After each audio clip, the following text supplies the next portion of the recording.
আসসালামু আলাইকুম। মাঝে মধ্যে তোমাদের কিছু কিছু প্রশ্ন শুনে ভাবি আর অবাক হই যে কতটা অবুঝ তোমরা। কমেন্ট করে মেসেজ করে অনেকে প্রশ্ন করো যে যদি সে আমার ভাগ্যেই না থাকে তাহলে আল্লাহ তাকে আমার জীবনে পাঠালেন কেন? কেন পরিচয় হলো তার সাথে আমার? কেনই বা তার প্রতি আমার এত মহব্বত ভালোবাসার জন্ম দিলেন আল্লাহ? আমি তো তাকে ভালোবাসতে চাইনি, আর আমার জন্য যাকে সৃষ্টি করা হয়েছে বা যার জন্য আমাকে সৃষ্টি করা হয়েছে তাকে এবার কেন পেলাম না আগে? আবার পরহেজগার দিনদার ভাই বোনেরা যারা রয়েছে তারা তো আবার এক লেভেল উপরে। তারা বলে আমি অনেক দিনদার, কারোর সাথে সম্পর্কে জড়ানো তো দূর, কোনো নন মাহারাম ব্যক্তির সাথেও কথা পর্যন্ত বলি না। কিন্তু ওর সাথে কিভাবে যে কি হয়ে গেল, তাকে দেখে মনে হয়েছে সেই আমার সোলমেট, বেটার হাফ। সে যদি আমার জন্য নাই হবে তাহলে আল্লাহ কেন তাকে এভাবে আমার জীবনে পাঠালেন? এই রিলেটেড সমস্ত প্রশ্নেরই জবাব আজ তোমাদেরকে দেব। তোমাদের এইসব কনক্লুশন ক্লিয়ার করাটা জরুরি। মনে করো তুমি একটা জায়গায় যাওয়ার জন্য ট্রেনের টিকিট কেটেছো। তুমি সময়ের কিছুটা আগেই রেল স্টেশনে পৌঁছে গেলে। এখন দেখলে অনেক ট্রেন যাচ্ছে আসছে, কিন্তু তোমার ট্রেন তো আসছে না। অনেকেই যাচ্ছে আসছে, কিন্তু তুমি কারোর সাথেই কথা বলছো না। বসে বসে তুমি ভীষণ বোর হচ্ছিলে।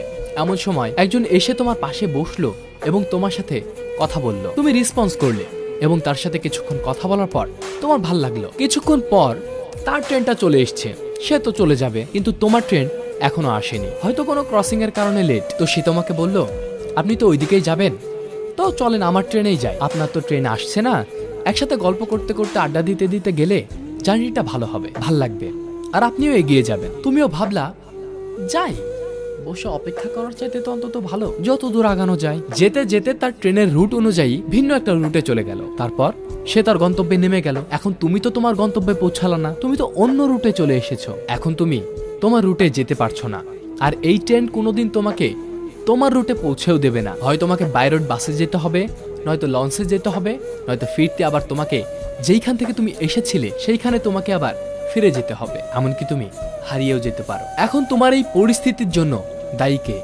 স্টেশন মাস্টার, রেলমন্ত্রী, নাকি স্টেশনে আসা ট্রেন, নাকি ওই মানুষটা? কেউ দায়ী নয়, দায়ী তুমি নিজে। তোমার অধৈর্যতা, সাময়িক ভালো লাগাই দায়ী তোমার এই দুর্দশার জন্য। মানুষের জীবনটা একটা রেলওয়ে স্টেশনের মতো, অনেকেই আসবে, অনেকেই যাবে, আবার কেউ কেউ থাকবে বেশ কিছু সময়ের জন্য। কিন্তু একটা সময় পর সেও তার সঠিক ট্রেনটা পেয়ে গেলে ছেড়ে চলে যাবে। হয়তো তার জার্নিটা সুন্দর করার জন্য তোমাকে অনেকেই তার সঙ্গী হিসেবে নিয়ে যেতে চাইবে খানিকটা দূর, কিন্তু ভুল ট্রেন কখনোই তোমার গন্তব্যে পৌঁছাবে না। অতএব সাময়িক ভালো লাগার পিছনে না ছুটে ধৈর্য ধারণ করো, সঠিক মানুষটা আসার জন্য অপেক্ষা করো। টিকিট যখন কেটেছো, ট্রেন তো লেট হলেও আসবেই। তুমি ভুল ট্রেনে উঠলে স্টেশন মাস্টার দায়ী নয়, তুমি নিজেই ভুল ট্রেনে উঠেছো, নিজ দায়িত্বে উঠেছো। তাই ভুল ট্রেনে উঠে পড়লে যত দ্রুত সম্ভব নেমে পড়ো।